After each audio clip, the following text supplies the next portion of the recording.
O segundo, informações de mercado.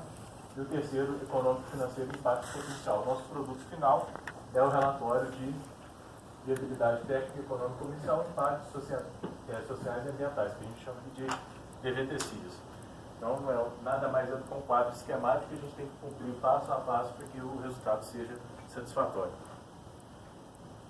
Quando a gente fala também de análise de tecnologia, a gente precisa ter uma noção que o que é óbvio para a gente nem sempre é óbvio para outras pessoas, né? Então, eu já tive muita dificuldade quando eu trabalhava com transferência de tecnologia, que era fazer essa tradução.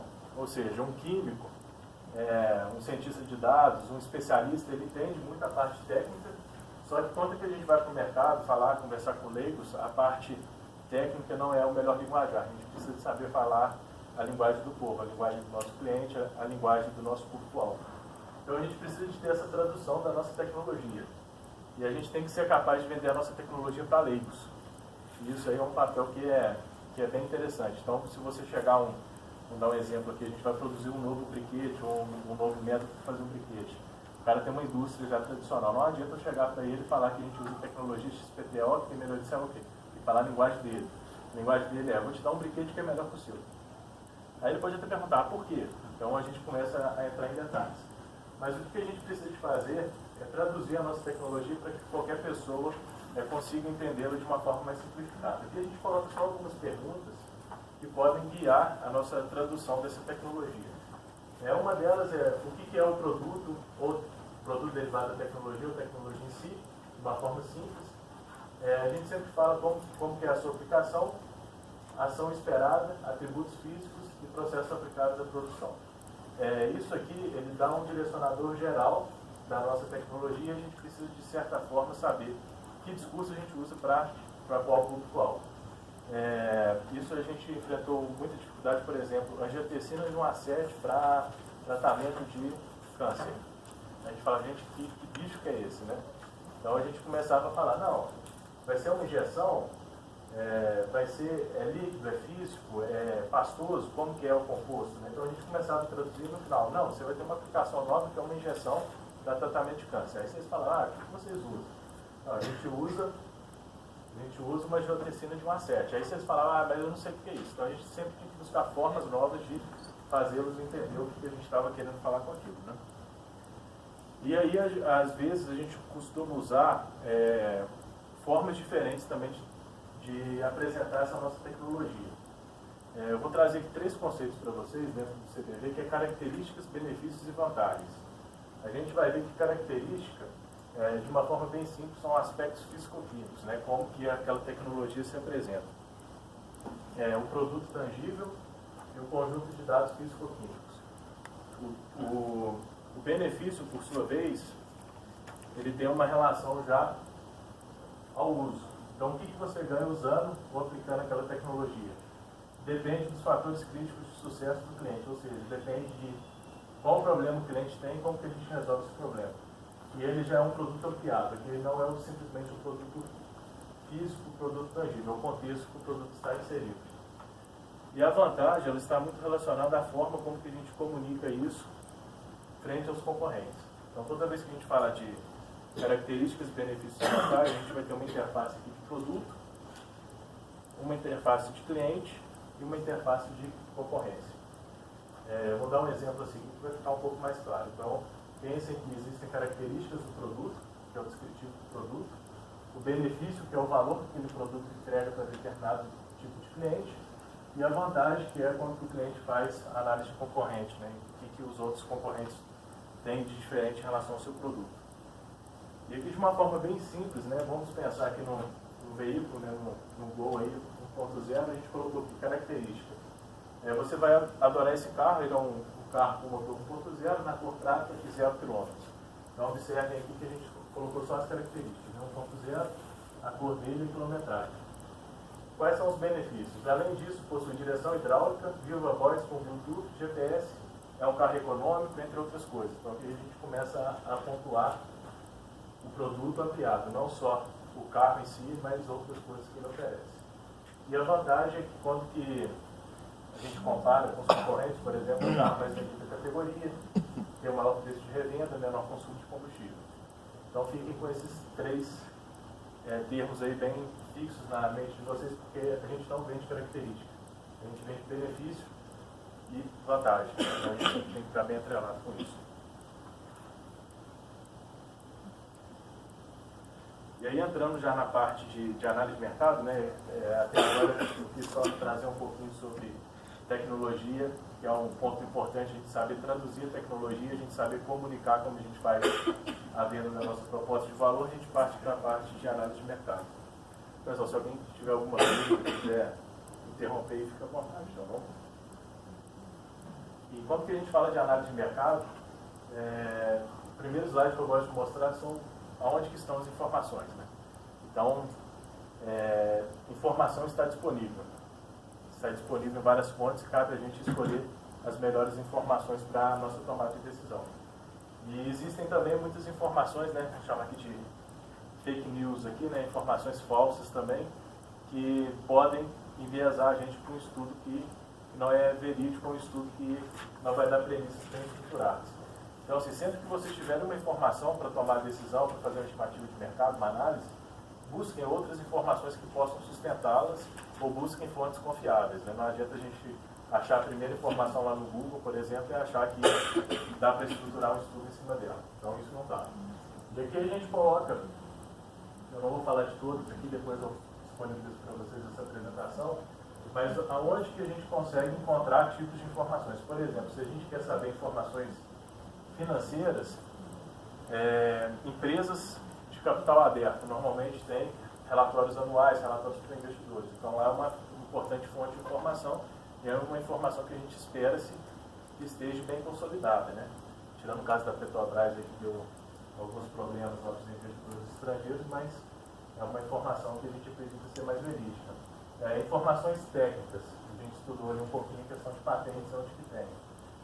Informações estatísticas, por exemplo, no IBGE. Então, a gente pode usar para cada tipo de informação que a gente precisa, uma ou mais fontes de dados que sejam confiáveis.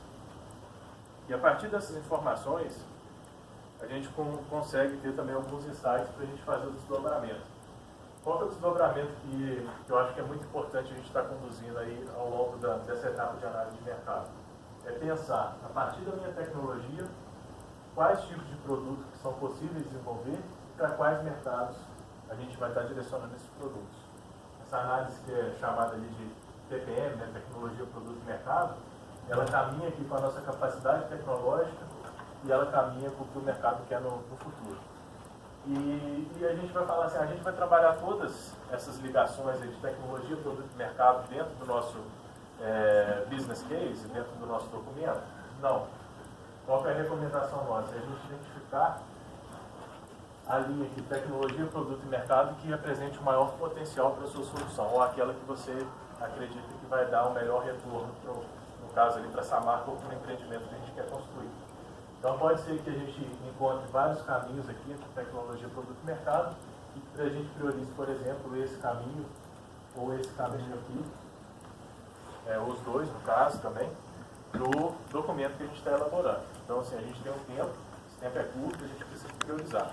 Vamos priorizar os elos mais fortes, vamos detalhar esses elos para mostrar que realmente a nossa solução tem um valor agregado significante, e o restante a gente deixa como possibilidades futuras ou oportunidades ainda não exploradas. Quando a gente fala também de análise de mercado, a gente fala de saber segmentar o mercado. E quando que a gente fala segmentar, a gente precisa de ter uma leitura do nosso mercado e saber identificar padrões. E esses padrões, o primeiro deles eu vou chamar aqui de duas categorias, né? Essas categorias podem variar, que é quando a gente, empresa, vai vender para o cliente final e quando a gente, empresa, vai vender para outras empresas. Então, não sei se o grupo está aqui, mas tinha um grupo lá que ia vender, por exemplo, ia ser uma indústria que ia vender garrafas de vidro. Ia vender para quem? Para outras empresas. Então, coloca ali. A gente já ia ser uma indústria que ia fabricar o vidro temperado, colorido, para vender no varejo. Não poderia ser um B2C. Então, a gente precisa de saber se a gente vai vender para empresas, outras empresas, ou se a gente vai vender uma solução no mercado consumidor tradicional. E quando a gente toma essa primeira decisão de ser um mercado B2B ou B2C, a gente começa a ter que entrar em mais detalhes de como se comporta o nosso mercado. Então, falando, por exemplo, do mercado B2C, né, pulverizado das pessoas. Existem características geográficas, então é uma população, por exemplo, localizada mais ao norte do país, mais ao norte de Minas, mais central. Então, questão geográfica dentro da segmentação é importante. Questão demográfica também é importante, de saber qual a densidade, né, de pessoas, o tipo da população que a gente vai atender. A gente coloca aqui psicográficas, que são o estilo dessas pessoas, e atitudinais, que é o comportamento que essas pessoas têm. Elas compram por impulso, elas compram por influenciadores, elas compram por um processo mais estruturado, né? Então como que essas pessoas se comportam. Quando a gente fala de vendas para outras empresas, a gente pensa normalmente em segmentar, por exemplo, pequenas empresas, médias empresas, grandes empresas, empresas de nicho, né? Então, a gente tem outros pontos, o demográfico aparece aqui de novo, características operacionais, então como que é feito esse tipo de venda, quem é a pessoa lá dentro dessa empresa que eu tenho que convencer, como que eu faço uma abordagem de compras, não é divulgando numa mídia de massa, eu tenho que fazer um catálogo de produtos, eu tenho que fazer uma venda direta, e existe sazonalidade, qual que é o melhor momento para eu abordar também esse pessoal. Então a gente precisa de entender muito bem o macrotipo, B2B e B2C, e a gente precisa de fazer o recorte. Uma coisa que é muito comum também quando a gente está fazendo estimativas, né, na análise de mercado, é a gente falar, o nosso mercado é o mercado do setor de mineração. Então a gente começa no mapa grandão. Só que não é esse mapa grandão que vocês vão atingir. Vocês têm que começar a fazer o recorte dentro disso.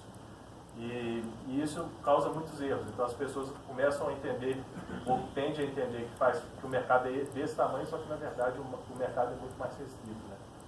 E aí não adianta também você ter um mercado muito grande se você não tem capacidade produtiva para atingir tudo e você constrói suas premissas em cima de volumes que são surreais, né? Então a gente precisa de conseguir tratar isso de uma forma mais lógica. E aí, de uma forma geral, a gente precisa de identificar esses grupos distintos, né, de consumidores que apresentam demandas específicas por produtos específicos. O que é isso? Vamos imaginar que essa aqui é a nossa população aí de clientes, e segmentar o mercado, pessoal, nada mais é do que a gente conseguir organizar isso. Então, tem o mercado do marzinho, tem o mercado da bola, tem o da estrela, tem o mercado da seta, da bala, sei lá o que é aquilo ali. Então a gente precisa de saber organizar isso bem e falar, ó, dentro desse contexto inteiro, o meu mercado é esse, minha fatia é essa, eu preciso de me posicionar aqui dentro. Depois que a gente segmenta o mercado, um outro ponto que a gente recomenda fazer é analisar quem são as pessoas que competem com a gente nesse mesmo mercado. A gente tem uma falsa percepção que, normalmente, quando a gente tem soluções inovadoras, que a gente está sozinho no mercado ou que a nossa tecnologia não tem concorrente. Então, assim, podem correr atrás e, se não tem concorrente, tem um substituto, se não tem um substituto, tem um produto que compete com aquele mesmo recurso que você está reivindicando do seu cliente, né? Então, sempre tem alguém ali para, de alguma forma, estar atrapalhando ou estar competindo com a gente em termos do recurso que a gente precisa. E aqui a gente está dando, basicamente, 3 dimensões de análise aqui, que são a nossa solução. Então, de novo, voltando aqui porque a gente já trabalhou, né?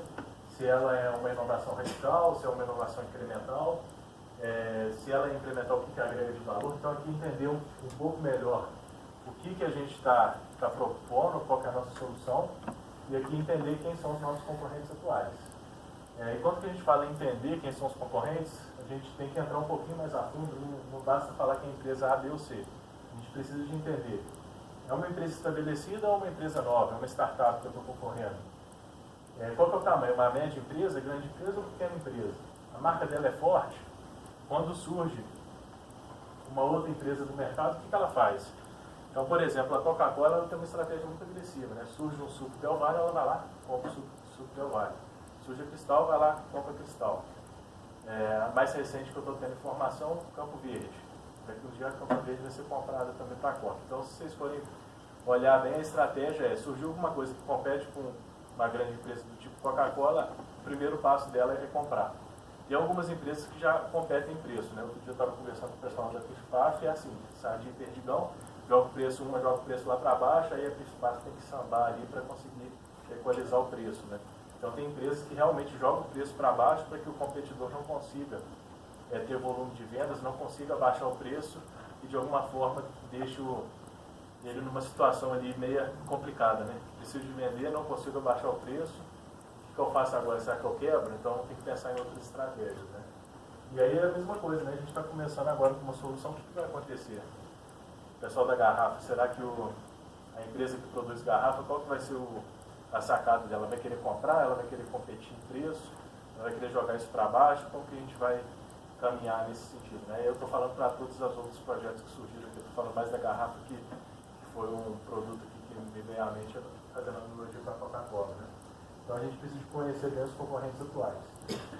E quando a gente fala de ameaças futuras também, a gente está falando muito aqui de entender o que pode vir pela frente, né? Não só o que está competindo agora, mas o que pode surgir no mercado e competir no futuro.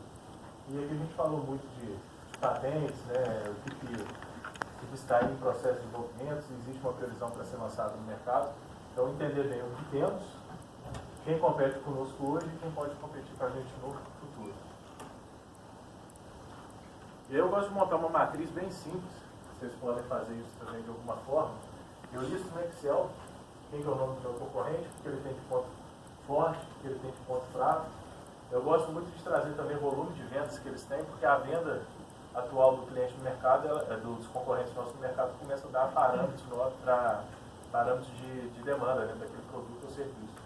Então a gente consegue balizar as nossas vendas também considerando vendas dos concorrentes.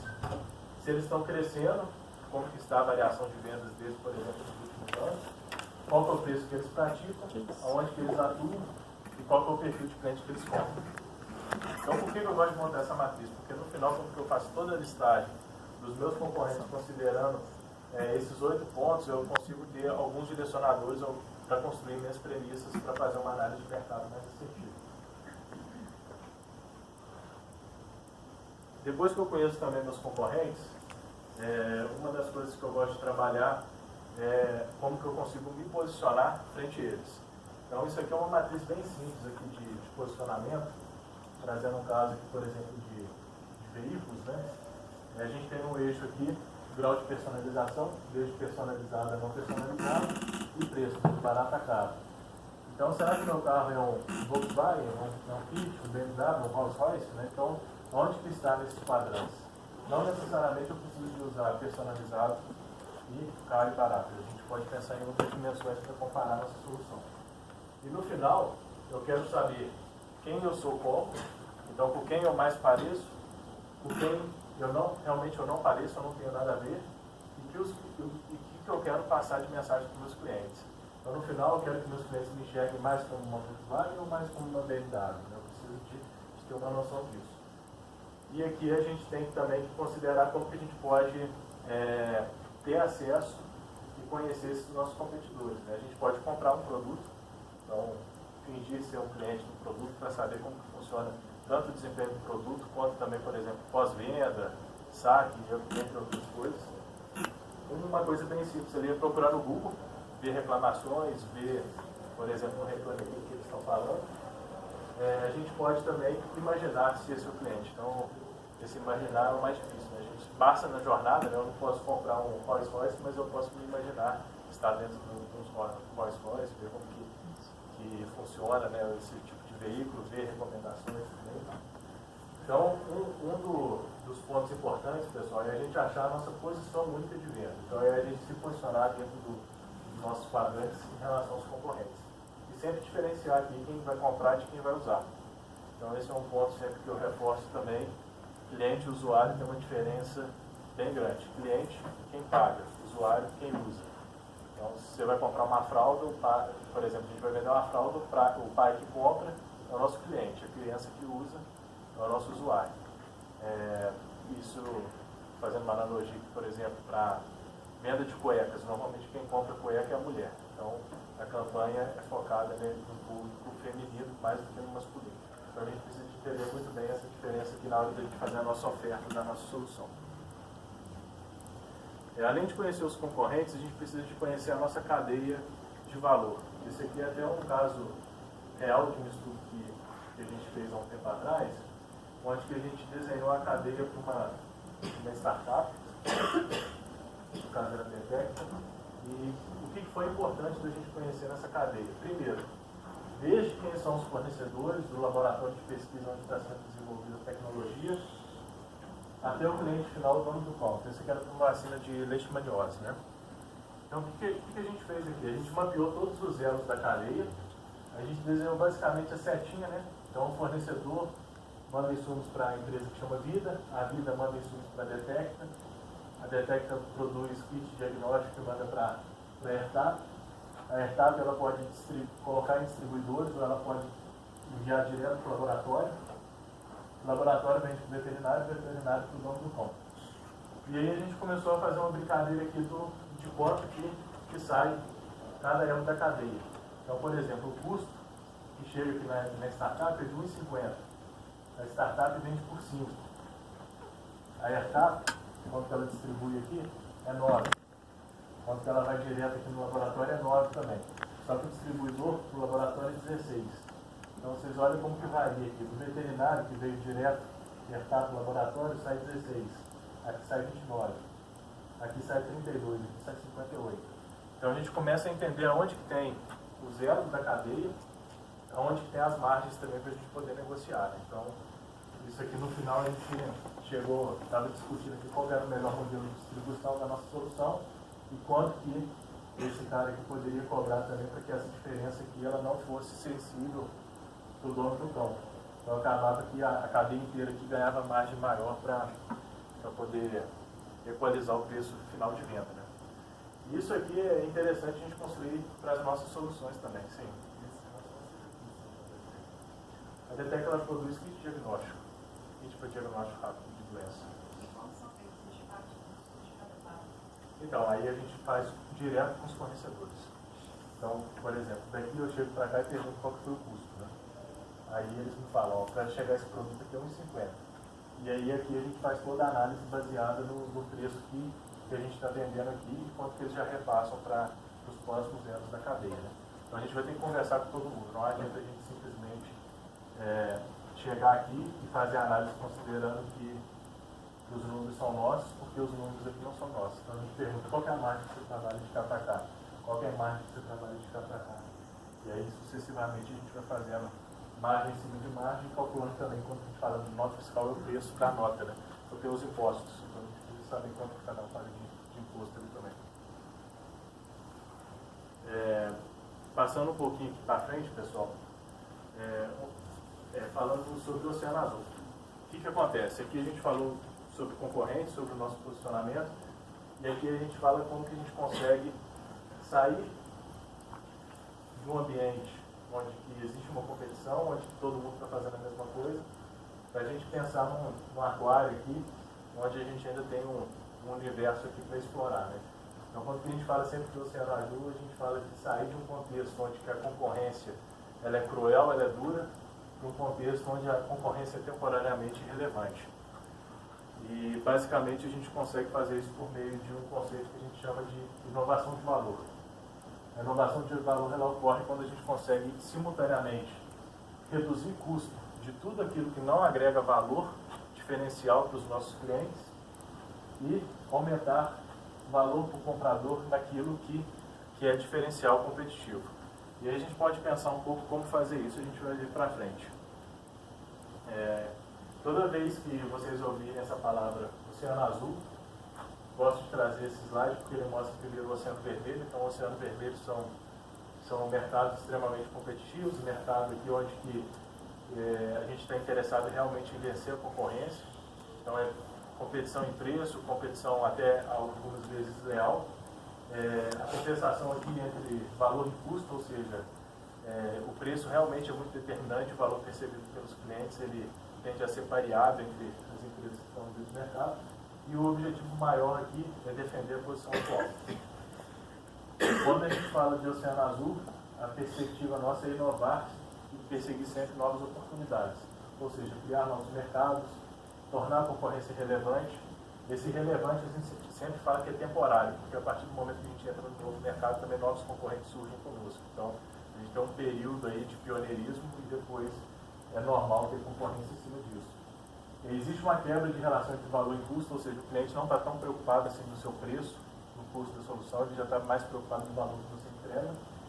E aqui a gente sempre foca em oferecer algo realmente único para os nossos clientes. Esse aqui é um exemplo de oceano azul aplicado pelo Circo du Soleil. Não sei se vocês já viram essa matriz, mas de uma forma bem simples. O pessoal do Circo du Soleil, eles analisaram os circos menores e os grandes circos. Então, em vermelho aqui a gente tem a curva dos circos menores e azul dos grandes circos. Então, quando eles fizeram a análise de mercado, eles falaram, poxa, o que os circos menores fazem? O preço é mais baixo, o do circo maior é mais elevado, né? Mas todos eles têm astros, espetáculos com animais, oferecem descontos para grupos, né? E se eu observar aqui as duas curvas, tanto a vermelha quanto a azul, elas são bem parecidas. A única diferença aqui, esse ato aqui é causado exatamente pelo porte deles. Um é pequeno, outro é grande, então tem essa variação. E aí eles resolveram fazer essa inovação de valor, fazendo o seguinte: tudo que for comum, tudo que for trivial, a gente vai tentar ou reduzir ou eliminar. E a gente vai ter que pensar fora da caixa e enxergar coisas que esse pessoal ainda não faz. Então, por exemplo, o preço, os dois estavam competindo em preço, eles falaram, não, o nosso circo será mais caro, mas será mais caro porque ele vai ter coisas que são únicas. Né? Então, eles posicionaram aqui com um preço um pouco mais elevado. Tudo que era coisa muito comum, eles ou eliminaram ou reduziram, e eles começaram a inserir outras coisas. Por exemplo, questão de temas, a questão de ambiente refinado para os espetáculos, várias produções, música e dança artística, né? Então coisas que ainda não tinham, eles inseriram dentro da grade da programação do circo. Então toda vez que a gente fala também de Oceano Azul, a gente fala de construir cenários dentro do nosso contexto dos concorrentes que diferenciam, nos posicionam de uma forma inovadora. Depois que a gente faz isso, então, pessoal, a gente faz análise de concorrência, a gente define bem o nosso posicionamento, a gente começa a estimar a demanda que a gente pode ter para o nosso produto, para o nosso serviço. Né? Então, a demanda está estruturada basicamente em alguns pilares, eu vou comentar um pouquinho cada um deles. Primeiro, segmento de clientes, que a gente conversou um pouquinho, né? A gente precisa fazer o recorte para quem que a gente vai vender, e a gente precisa de entender qual que é o dimensionamento desse público. A gente vai vender para 1 milhão de pessoas, a gente vai vender para 500 pessoas, a gente vai vender para 100 empresas, a gente vai vender para 50 empresas. Qual que é o perfil dela, como funciona a questão de compra, entre outras coisas. Né? A proposta de valor está muito relacionada, né, ao motivo por que o seu cliente vai escolher a sua solução e não a do seu concorrente. Então, dentro do modelo de negócio do Canvas, a gente explora aquele bloco lá de proposta de valor, que é saber comunicar bem isso. Quando que a gente fala de projeção, outro termo que surge ali muito é o market share, que é qual a fatia desse mercado que você vai conseguir abocanhar. Então, existe um segmento de clientes, existe a sua proposta de valor e você precisa de saber qual que é a fatia que você vai abocanhar. Então, imagine que você está entrando no mercado que já tem N concorrentes operando. Vocês acreditam que vocês vão entrar com a mesma quantidade, com a mesma fatia de mercado que o seu concorrente? Possivelmente não, né? Então, assim, a gente tem que ser modesto o suficiente para entender que existe um ciclo aí de adoção da nossa solução, que a gente não vai começar grande. Então, quando a gente for projetar as vendas, a gente tem que ter uma noção de qual que é a venda nossa de entrada. A gente pode atrelar muito isso à capacidade que a gente tem de uma planta que a gente vai construir e o que a gente quer ter, por exemplo, nos próximos 1, 2, 3, 4, 5 anos. Né? Tem a parte também de a capacidade atrelada, a capacidade instalada, ela está muito relacionada ao recurso financeiro que a gente tem disponível. Então, o que a gente tem disponível hoje para montar uma unidade fabril, o que a gente tem disponível hoje para investir no nosso projeto, que vai conseguir com que a gente atenda parte desse mercado. A gente tem mão de obra suficiente, então as pessoas necessárias para que isso aqui opere, elas estão disponíveis, a gente precisa de mais cientistas, a gente precisa de mais engenheiros, como que funciona isso. E uma questão aqui que é importante também é logística e distribuição. Então não adianta a gente, por exemplo, querer produzir uma coisa muito barata lá em Mariana, Ouro Preto, sendo que a gente vai ter que distribuir isso para o país inteiro, para o estado inteiro, e na hora que a gente for colocar na ponta do lápis aí a parte de distribuição, a conta não fechar. Né?